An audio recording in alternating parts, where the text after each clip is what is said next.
하나님 말씀 듣겠습니다. 느헤미야 2장 1절서부터 듣습니다. 느헤미야 2장 1절서부터 10절까지의 말씀입니다. 아닥사스다 왕 제20년 니산월에 왕 앞에 포도주가 있기로 내가 그 포도주를 왕에게 드렸는데 이전에는 내가 왕 앞에서 수심이 없었더니 왕이 내게 이르시되 네가 병이 없거늘 어찌하여 얼굴에 수심이 있느냐? 이는 필연 네 마음에 근심이 있음이로다 하더라. 그때 내가 크게 두려워하여 왕께 대답하되 왕은 만세수를 하옵소서. 내 조상들의 묘실 있는 성읍이 이제까지 황폐하고 성문이 불탔사오니 내가 어찌 얼굴에 수심이 없사오리까 하니 왕이 내게 이르시되 그러면 네가 무엇을 원하느냐 하시기로 내가 곧 하늘의 하나님께 묵도하고 왕에게 아뢰되 왕이 만일 좋게 여기시고 종이 왕의 목전에서 은혜를 얻었사오면 나를 유다 땅 나의 조상들의 묘실이 있는 성읍에 보내어 그 성을 건축하게 하옵소서 하였는데 그때에 왕후도 왕 곁에 앉아 있었더라. 왕이 내게 이르시되 네가 몇 날에 다녀올 길이며 어느 때에 돌아오겠느냐 하고 왕이 나를 보내기를 좋게 여기시기로 내가 기한을 정하고 내가 또 왕에게 아뢰되 왕이 만일 좋게 여기시거든 강 서쪽 총독들에게 내리시는 조서를 내게 주사 그들이 나를 용납하여 유다에 들어가기까지 통과하게 하시고 또 왕의 살림 감독이 아삽에게 조서를 내리사 그가 성전에 속한 영문의 문과 성곽과 내가 들어갈 집을 위하여 들보로 쓸 제목을 내게 주게 하옵소서 하매 내 하나님의 선한 손이 나를 도우심으로 왕이 허락하고 군대 장관과 마병을 보내어 나와 함께 하게 하시기로 내가 강 서쪽에 있는 총독들에게 이르러 왕의 조서를 전하였더니 호론 사람 산발락과 종이었던 암몬 사람 도비아가 이스라엘 자손을 흥왕하게 하려는 사람이 왔다 함을 듣고 심히 근심하더라. 아멘. 지난주에 이어서 우리가 느헤미야의 사명과 기도라는 제목을 가지고 우리 두 번째 시간 은혜를 나누고자 합니다.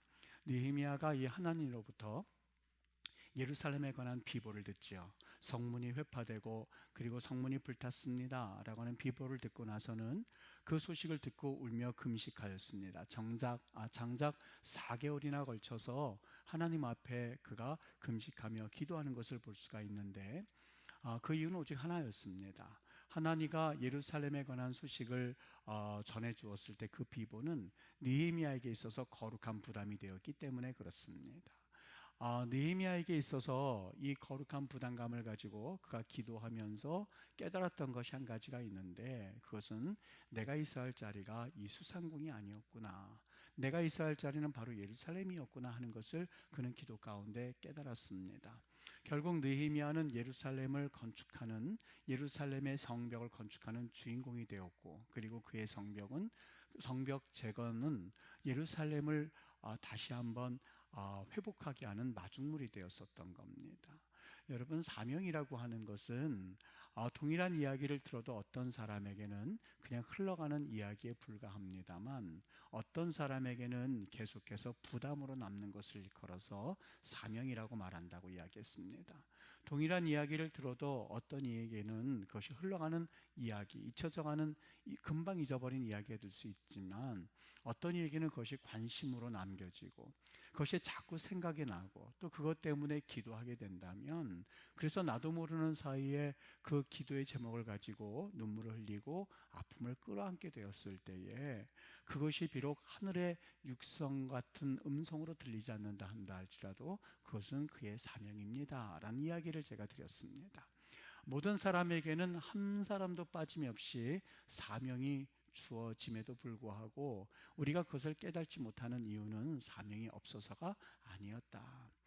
그 이유는 제가 지난주에 비유하기를 큰 물통에 구멍이 뚫려 있을 때에 아무리 물을 퍼부어도 그 물이 다 빠져나가는 것처럼 하나님께서는 각자에게 모두 사명을 주셨음에도 불구하고 그것을 깨닫지 못하는 이유는 오직 하나인데 너희 죄악이 너희와 너희 하나님 사이를 갈라내었다라는 그러한 이사야의 책망처럼 바로 우리의 죄 때문에 그 사명을 깨달지도, 그리고 그 사명을 발견하지도, 그리고 그 사명을 우리 감당하려고도 하지 않는 인간의 죄성 때문에 그렇다라는 이야기를 지난주에 드렸습니다.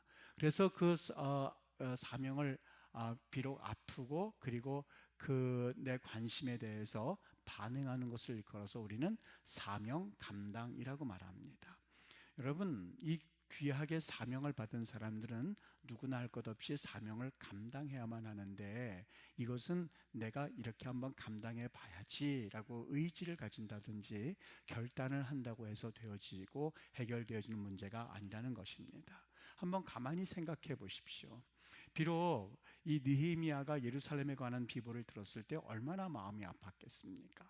얼마나 당장이라도 달려가고 싶었겠습니까마는, 내가 이제부터 예루살렘을 위해서 내가 헌신하겠다라고 생각을 한다고 해서 해결될 문제가 아니라고 하는 것이지요. 그래도 한 나라에 관한 문제이고, 그리고 자신이 수상궁의 술 맡은 관원장으로서 자리를 비울 수 있는 위치가 아니라는 것을 알고 있는 본인에게는 사실상 내가 이 사명을 감당해야지라고 결단만 하고 그리고 결심한다고 해서 되어지는 문제는 아니었다고 하는 것입니다. 느헤미야가 4개월간 금식하면서 기도했던 이유가 바로 여기에 있습니다. 다른 것이 아니라 왕의 음식을 책임져야만 하는 술 맡은 관원장으로서 그가 금식을 했다, 그리고 기도했다라고 하는 것은 자기의 목숨을 걸고 자기의 자리를 걸고 하나님 앞에 전폭적으로 기도했다는 것을 의미하고 있습니다. 여러분, 느헤미야가 사명을 받았을 때에 그 사명 앞에서 그가 이렇게 전폭적으로 기도했다라고 하는 것은 무엇을 말하고 있습니까? 우리 하나님에 대해서 그가 어떻게 이해하고 있다는 말입니까? 하나님은 결코 우리를 실망시키는 분이 아닙니다. 우리가 하나님께 소망을 가지는 이상 그분께서는 우리의 기도를 응답해 주실 거야 라고 하는 소망을 가지는 이상 우리가 부끄러움을 당하게 하는 하나님이 아니라는 겁니다. 로마서 5장 5절 말씀에 소망이 우리를 부끄럽게 하지 아니함은, 소망이 우리를 부끄럽게 하지 아니함은, 여러분, 우리가 기도하면서 소망을 가지게 되죠. 하나님께 대해서 하나님이라고 하면서 그 이름을 불러가면서 하나님 앞에 그래도 내가 희망을 가지게 되죠. 하나님께서 그것을 절대 부끄럽게 하지 않으신다는 겁니다. 이유는 하나입니다. 우리가 기도를 많이 해서가 아니라, 우리가 하나님 앞에 신실해서가 아니라 그 반대입니다. 우리는 비록 신실하지 못한다 하더라도 우리가 믿는 그 하나님은 미쁘신 하나님이기 때문에 그렇습니다. 우리는 이 아침 다르고 저녁 다르는 그러한 모습이지만 하나님은 변함이 없으신 하나님이라는 겁니다. 하나님은 약속을 성취하시는 분이시고, 우리가 소망을 가지고 기도하면 그 하나님은 우리의 소망을 절대 부끄럽게 하지 아니하시고 기도에 응답을 해주신다는 겁니다. 여러분, 잊지 마십시오. 우리가 하나님에 대해서 이렇게 알게 된 것은 그냥 어느 날 갑자기 깨달아진 것이 아닙니다. 때로는 환난을 통해서, 어려움이라고 하는 여러 가지 상황 가운데서도 하나님이 응답해 주셔서 겨우겨우 깨달아서 우리가 경험상 신앙의 체험을 한 것이기 때문에 우리가 이 사실을 잊어서는 안 됩니다. 성경에는 분명하게 하나님이 우리가 기도할 때 넘치도록 주시는 분이다라고 말씀을 합니다. 에베소서 3장 20절에 보면 우리 가운데 역사하시는 능력대로 우리가 구하거나 생각하는 모든 것에 더 넘치도록 능히 하실 이에게 라고 되어 있습니다. 우리가 어떤 기도를 하든지 간에 우리가 생각했던 것 이상으로 하나님께서는 이루시는 분이라는 겁니다. 성경을 보십시오. 솔로몬을 보십시오. 하나님, 나에게 이 백성을 다스릴 수 있는 지혜를 주십시오 라고 말했지만 하나님께서는 그에게 지혜 외에도 부도 주셨고 명예도 주셨고 권세도 주셨던 분 아닙니까? 하나님 앞에서 하나님이 비를 내려주시겠다고 하시지 않았습니까? 라고 엘리야가 구했지만 하나님께서는 불까지 내리시는 기적도 보여주지 않으셨습니까? 다니엘에게 하나님께서 느부갓네살의 꿈을 보여주시겠다고 하는 것을 말씀하신 적이 없습니다. 그럼에도 불구하고 하나님은 다니엘에게 느부갓네살이 꾸었던 꿈을 보여주셨고, 또한 그에게 꿈을 해석할 수 있는 능력을 주셔서 다니엘과 그의 세 친구들을 다 구원하시는 은혜를 경험하게 하지 않으셨습니까? 히스기야는 하나님께서 자기의 생명을 위협하는 치명적인 병을 고쳐주시겠다는 약속을 받은 적이 없습니다. 오히려 이사야 선지자를 통해서 네가 이제 곧 죽으리라 라고 하는, 어떻게 보면 사형 선고와 같은 심판의 소리를 들었을 뿐입니다만, 그는 기도했을 때 하나님께서 그의 생명을 15년간이나 연장시키시는 놀라운, 넘치도록 주시는 그 은혜를 경험했던 것이 바로 성경의 인물들이었습니다. 하나님은 우리가 지혜가 부족하고 때로는 입술이 짧아서 그래서 구하지 못하는 것이 있다 한다 할지라도, 그 하나님은 미쁘신 하나님입니다. 우리가 구하지 않은 것까지라도 하나님은 우리가 무엇을 구해야 하는지 알고 계시는 분입니다.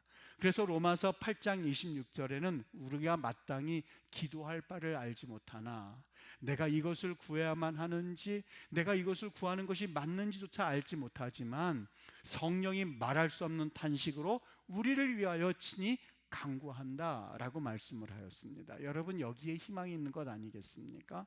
때로는 기도가 나오지 않을 때에도 우리가 하나님 앞에 잠잠히 엎드려 있어야 할 이유가 바로 여기에 있습니다. 무엇을 구해야만 하는지, 어떤 것을 가지고 하나님 앞에 엎드려야 하는지조차 알지 못함에도 불구하고 하나님께서는, 성령께서는 말할 수 없는 탄식으로, 아이고 저 자녀가 이게 필요한데 이것을 구하지 못하고 있구나, 저 자녀가, 내 자녀가 이것이 필요함에도 불구하고 지금 그것을 구하지 못하고 있구나 하는 것을 아시고 우리를 위해서 탄식하고 우리를 위해서 친히 간구하신다는 겁니다.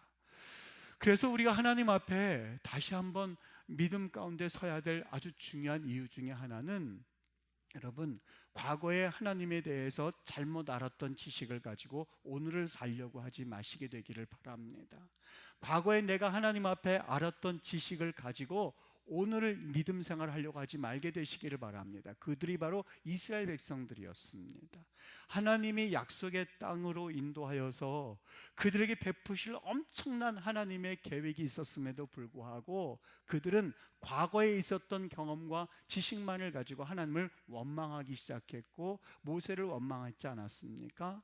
애굽 고깃가마 곁에 앉아 있었던 때와 떡을 배불리 먹던 때가 그리운데 애굽에 매장지가 없어서 우리를 이리로 이끌어 가시려고 하는 건가? 라고 하면서 하나님 앞에 과거의 자신들의 경험을 가지고 하나님을 대했을 때에 그들은 정작 그 약속의 땅을 경험하지도 못한 채 사망해서 그의 20세 이상의 사람들은 삶을 끝냈던 것을 보게 됩니다.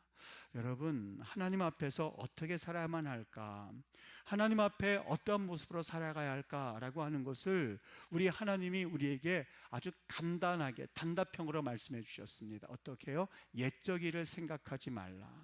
옛적 일을 생각하지 말라. 그것이 바로 우리에게 향하시는 하나님의 명령이었습니다. 이전 일을 기억하지 말고 옛적 일을 생각하지 말아라 라고 하는 것이 우리를 향한 또 하나의 우리 하나님의 약속과 희망의 메시지였던 것이죠. 느헤미야가 왕 앞에 섰을 때에 왕이 그에게 묻습니다. 어찌하여 내 얼굴에 수심이 있느냐라고 하는 질문이었습니다. 이 말을 들었던 느헤미야가 크게 두려워했다라고 되어 있는데 여기에는 이유가 있습니다. 신하가 왕을 대하는 데 있어서 수심이 가득하고 근심을 보이는 경우에는 왕의 진노를 사서 그의 직분이 박탈당할 뿐만이 아니라 자칫 죽임을 당할 수도 있는 사건이었기 때문에 그렇습니다. 왕을 섬길 때에 왕의 심기를 살피고 또한 왕을 즐겁게 될 책임이 신하에게 있었습니다. 당연히 신하가 근심이 가득하다라고 하는 것은 우리가 왕을 공경하지 않습니다 하는 것을 간접적으로 드러내는 것으로 간주되었기 때문에 그 신하는 죽을 수밖에 없었습니다. 이뿐이 아니었었어요.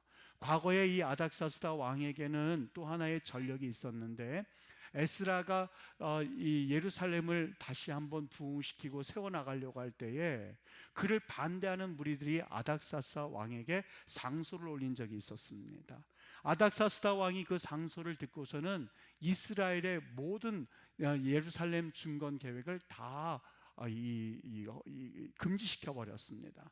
그러니까 당연히 이 느헤미야가 자신이 수심이 가득하다는 그 이야기를 듣고서는 첫 번째, 자칫하면 자기의 자리를 빼앗길 수도 있고 자기의 목숨을 담보할 수 없는, 보장할 수 없는 그런 상황이 되었고, 또 한 가지는 어떻게 보면 자기의 종족들에게 이 피해가 다 돌아갈지도 모른다는 염려 때문에 크게 두려워했던 것이 바로 그러한 이유 때문에 그렇습니다. 그런데 놀라운 사실은 이 느헤미야에게 왜 네가 얼굴에 수심이 가득하느냐라고 한 것은 그를 책망하기 위한 질문이 아니었다고 하는 거예요. 이 일이 계기가 되어서 우리가 다음 시간에 또 한번 살펴보겠습니다만, 이 일이 계기가 되어서 느헤미야는 이 아닥사스다 왕으로 하여금 예루살렘으로 갈 수 있는 통행증을 얻게 되었고, 예루살렘을 건축할 수 있는 제목과 여러 물품들을 받게 되는 하나의 기회가 되었다는 겁니다. 무슨 말이냐면, 왜 내 얼굴에 수심이 가득하느냐라고 하는 질문은 다른 이유가 아니었습니다. 그에게 성을 건축할 수 있도록 그의 얼굴빛을 살펴서 그 이유를 물어보았던 겁니다. 대제국 페르시아의 왕이, 여러분, 한 나라의 그 대국의 왕이 신하의 표정에 관심을 가지고 그리고 세심하게 배려하였다? 여러분, 이게 과연 가능한 일이라고 보십니까? 이 대제국의 아닥사스다 왕이 한 신하의 얼굴빛을 살피면서 네 얼굴에 왜 수심이 가득하느냐라고 하는 그 관심을 가졌던 것이 우연의 일치라고 보십니까? 아니에요. 바로 그가 했던 기도를 하나님께서 정확하게 응답해 주신 건데, 11절을 보십시오. 그의 기도가 이렇습니다. 하나님, 귀를 기울이사 종의 기도와 주의 이름을 경외하기를 기뻐하는 종들의 기도를 들으시고 오늘 종이 형통하여 이 사람들 앞에서 은혜를 얻게 하옵소서. 여기 이 사람들이라고 했는데 원어에는 하이시 하제라고 되어 있습니다. 이 사람 앞에서입니다. 그래서 영어 성경에는 in the presence of this man이라고 되어 있어요. 이 사람 앞에서 은혜를 얻게 하옵소서. 여기 말하는 이 사람이 누굴까요? 바로 아닥사스다 왕이었습니다. 하나님, 내가 왕 앞에서 은혜를 입게 하옵소서라고 기도하였더니 그가 죽을 수도 있는 질문이었어요. 네 얼굴에 왜 수심이 가득하냐라고는 그 질문을 가지고 오히려 그의 하나님 앞에서 응답받는, 그래서 끝내는 이 일이 계기가 되어서 예루살렘을 건축하게 하는 놀라운 계기가 바로 이 사건이었던 거죠. 어떤 이야기였을까요? 하나님 앞에 은혜를 얻게 하옵소서, 은혜를 얻게 하옵소서. 여기 은혜란 말이 재미있거든요. 라함이라고 되어 있습니다. 영어 성경에는 favor라고 번역하고 있는데 이 라함이란 말은 어머니가 가지고 있는 아기 주머니를 말합니다. 배에 가지고 있는 아기 주머니를 말합니다. 하나님, 내게 있어서 이 어머니 뱃속에 있는 아기 주머니의 그 아기처럼 하나님, 내가 보호를 받기를 원합니다. 나는 아무런 능력을 행할 수 있는 자가 아닙니다. 나는 예루살렘 성벽을 건축할 수 있기는커녕 아무것도 할 수 없는, 마치 어머니 뱃속에 있는 아기와처럼 무능력한 존재입니다. 그러나 하나님의 그 도우심으로, 하나님의 은혜로 마치 그 아기가 어머니 뱃속에서 자라는 것처럼 그런 은혜를 입게 하옵소서라고 기도했을 때에 하나님께서 그 기도에 응답하여 주셨고, 끝내는 일이 계기가 되어서 예루살렘을 건축하는 놀라운 역사가 일어났던 것이 오늘 성경의 느헤미야의 기도의 결과였었던 것이죠. 어떻습니까? 여러분, 느헤미야는 사실상 그의 사명을 감당할 때에 하나님 앞에 전폭적으로 금식하며 기도했을 때에 하나님께서 역사하시는 것을 보게 됩니다. 이뿐만이 아닙니다. 왕이 감동이 되어서 내가 네게 무엇을 해주기를 원하느냐라고 묻거든요. 그때에 오늘 본문 말씀 4절을 보십시오. 여러분, 웬만한 사람 같으면 왕이 내게 무엇을 해주기를 원하느냐라고 물었을 때 너무 흥분한 나머지 얼른 자기의 원하는 것을 말했을 거예요. 그런데 그가 잠시 왕 앞에서 이야기하기 전에 하늘의 하나님께 묵도하고 라고 되어 있습니다. 에트팔렐, 기도하였다라는 얘기입니다. 여러분, 왕이 나에게 지금 물었을 때에 그 자리에서 눈을 감고 잠시 기도하는 느헤미야의 모습을 한번 상상해 보십시오. 일반적으로 사람은 그런 호의를 받았을 때 얼른 자기가 원하는 바를 말하는 것이 인지상정입니다만 그는 그렇게 하지 않았습니다. 자기의 삶의 원칙 가운데 먼저 하나님께 이야기하고 그리고 사람에게 구한다라고 하는 느헤미야의 영적 삶의 법칙이 그에게는 분명하게 자리 잡고 있었던 겁니다. 여러분, 문제가 있을 때 여러분은 어떻게 합니까? 어려움이 처해졌을 때 어떻게 생각이 되어집니까? 먼저 내가 가까이 할 수 있는 사람에게 전화하지는 않습니까? 그리고 하나님 먼저라는 의식보다 나 먼저라고 하는 의식을 가지고 있지 않습니까? 이 느헤미야가 이런 이야기를 하고 있었을 때 갑자기 생각나는 대목이 있었습니다. 이 다윗이라고 하는 인물이 생각났는데요, 그 다윗이 하나님 앞에 이렇게 기도하는 것을 보게 됩니다. 사무엘하 7장 2절에 보면 왕이 선지자 나단에게 이르되 볼지어다 나는 백향목궁에 살거늘 하나님의 궤는 휘장 가운데 있도다. 나는 백향목궁에 있거늘 하나님의 궤는 휘장 가운데 있도다. 여러분, 일반적으로 사람의 마음이 하나님의 궤가 휘장 가운데 있어도 내가 백향목궁에 살면 그래도 만족하는 것이 인지상정이지요. 다윗은 그렇게 하지 않았어요. 나는 백향목궁에 살고 있는데 하나님의 궤가 먼지가 쌓여져 있고 하나님의 궤가 저토록 버려져 있는 것에 대해서 마음 아팠던 사람이 바로 다윗이었거든요. 하나님 먼저라는 의식을 가지고 있던 사람이 바로 다윗이었습니다. 사랑하는 여러분, 우리 당회에서는 하나님 앞에 지금 저 선교관 1층과 2층을 어떻게 해서든지 간에 잘 수리하여서, 그래서 우리 성도들에게 그 장소를 제공하겠다라는 그런 마음을 가지고 사실상 당회를 열었어요. 너무너무 찬성하면서 모든 장로님이 다 기뻐하셨어요. 여러분, 그 마음이 어떤 마음인지 아시겠습니까? 비록 우리의 집은 그렇게 허술하다 한다 할지라도, 우리가 사는 공간은 그렇게 여유롭지는 않다 한다 할지라도, 하나님의 성도들이 교회에 와서 즐거움을 누릴 수 있고 하나님의 성도들이 와서 이곳에 와서 그래도 하나님 앞에 기도할 수 있는 공간이라도 더 하나 더 있다면, 그래서 그리스도인들의 그 문화를 다시 한번 이 지역에 제공할 수만 있다면 그것이 얼마나 기쁜가 하는 마음으로 사실상 하나님 앞에 그 공간을 드리기로 하나님 앞에 기도하였던 것이죠. 여러분, 기도해 주시기를 바랍니다. 만일 그런 공간을 생각하면서 우리가 하나님 앞에 온전하게 하나님 앞에 기쁜 마음으로 세워지지 않는다면 하나님이 우리를 뭐라고 책망하실까 하는 마음으로 우리 모두가 기쁜 마음으로 결정을 했습니다. 여러분, 오늘 이 하나님 앞에서 네가 무엇을 해주기를 원하느냐라고 했었을 때에 느헤미야는 얼른 내가 원하는 것은 이겁니다 라고 말할 수 있었어요. 그러나 그는 하나님 앞에 먼저 기도하기 시작합니다. 하나님은 내가 이때에 무엇을 말함으로써, 어떻게 구함으로써 하나님을 기쁘게 하기를 원하십니까? 라고 기도하고, 그리고 그 왕과 대화하는 것을 보게 됩니다. 여러분, 평소에 기도를 많이 하는 사람은 결정적인 순간에 빛을 발하기 마련입니다.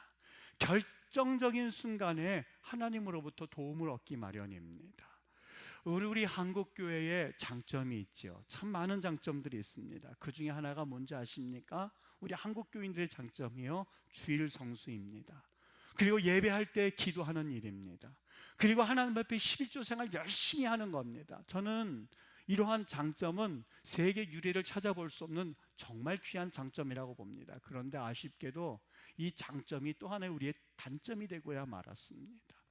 하나님 앞에 주일 성수를 열심히 하고 주일을 목숨처럼 지키지만 주일 예배하는 시간 외에 나머지 시간은 하나님 앞에서가 아니라 그냥 내 마음대로라고 하는 생각이 조금씩 자리 잡아서 이분법적인, 어떻게 보면 내게 있어서 과연 믿음 생활하는 사람인가 라는 생각을 가지게 할 만큼 사실상 그 생활이 분리되기 시작했습니다. 하나님 앞에 열의 하나는 열심히 드리고 최선을 다해서 드리지만 나머지 열의 9은 내가 마음대로 사용할 수 있는 거지, 하나는 드렸으니까 라는 생각이 지배하기 시작했어요. 느헤미야는 그렇게 하지 않았습니다. 그의 삶이 기도였었고, 그의 일주일간의 삶이 오직 기도였었고, 그리고 그의 기도는 곧 그의 삶과도 같은 삶이 바로 느헤미야의 삶이었었던 것이죠. 여러분, 우리 하나님 앞에 어떻게 살아야만 할까? 저는 느헤미야의 오늘 두 번째 시간을 맞으면서 참 너무너무 감동이 됐습니다. 느헤미야의 삶 전체를 보면 그는 비록 술 맡은 관원장으로 있었지만 사실상 그는 제사장보다 더한 깊이 있는 하나님 앞에서의 기도의 삶을 살았던 사람이었었고, 그는 느헤미야라고 하는 수상궁에서 술 맡은 자로서 살았지만 그는 정말 기도하는 사람으로 살던 사람이 느헤미야였습니다. 어떨까요? 우리가 무엇을 본받아야만 할까? 여러분, 주일은 크리스찬처럼 살아가고 있고, 주일은 마치 하나님을 잘 섬기는 사람처럼 우리가 살아가고 있는 것처럼 보일지 모르겠어요. 물론 이 생활도 못하는 분들이 있습니다. 이 생활 하시는 분들에 대해서 책망하고자 하는 마음이 아니라, 이 생활도 못하는 분들에 비하면 우리는 잘 신앙생활하고 있는 거죠. 그러나 더 중요한 것이 있습니다. 만일 느헤미야가 단순히 안식일만 가서 하나님을 예배하고 나머지 삶이 수상궁에서 술 맡은 관원장으로 살았다면 예루살렘은 건축되지 못했을걸요. 하나님의 예루살렘의 회복은 요원했었을걸요. 그러나 그의 삶이 기도의 삶이었었고, 기도의 삶이 곧 그의 삶이라고 하는 그런 엄청난 하나님 앞에서 헌신은 예루살렘을 건축하게 하였고, 끝내는 예루살렘을 회복하게 하는 마중물이 되었었던 겁니다. 사랑하는 여러분, 오늘 일주일 중에서 하루를 이렇게 귀하게 주일 성수로 합니다. 나머지 6일은 내 마음대로 살라고 허락하신 것이 아니라, 오늘 주일을 하나님 앞에 드렸던 그 마음을 가지고 6일을 살아서 하나님 앞에 드리십시오. 열의 하나를 드렸습니까? 그렇다면 열의 9도 하나님, 내가 어떻게 하나님의 뜻대로 살 수가 있겠는지요? 라고 심각하게 고민할 수 있는 그런 은혜의 사람으로 우리가 세워질 수 있으셔야만 합니다. 목사님, 어려워요. 어렵지요. 그러니까 나를 따라오려고 하는 자는 자기를 부인하라고 했지 않습니까? 나를 부인하지 않으면 사실상 이 길을 쫓아가기가 쉽지가 않습니다. 결코 쉽지가 않습니다. 그래서 주님께서도 그러셨어요. 주여, 내 뜻대로는 십자가를 지고 싶지 않아요. 그러나 주님, 내 뜻대로 마옵시고 아버지의 뜻대로 하옵소서라고 하는 그러한 기도가 될 때까지 주님은 엎드리셨어요. 어렵지요. 그러나 그 길만이 좁은 길이고, 그 좁은 길을 걸어갈 때에 비로소 우리는 하나님 나라의 영광이라고 하는 그 영광의 면류관을 차지할 수가 있습니다. 끝까지 달려가셔야만 합니다. 끝까지 달려가셔야만 합니다. 하나님 앞에 하루를 드리고 와 감사하다, 그것도 감사하지요. 7일 다 하나님 앞에 드릴 수 있는 날까지, 열에 하나 드리는 것 감사하지요. 열에 열을 드릴 수 있는 날이 될 때까지 하나님 앞에서 그렇게 살아갈 수 있는 우리 믿음의 성도들이 되게 되시기를 주의 이름으로 축복합니다. 느헤미야의 이런 헌신은 끝내는 예루살렘을 회복하게 하고, 예루살렘 회복의 마중물이 되어서 하나님 앞에 귀하게 그 이름이 올라갔던 것처럼 오늘을 살아가는 우리 임마누엘 교회 성도님들에게 이러한 귀한 결단과 은혜가 꼭 나타나게 되기를 주의 이름으로 축복합니다.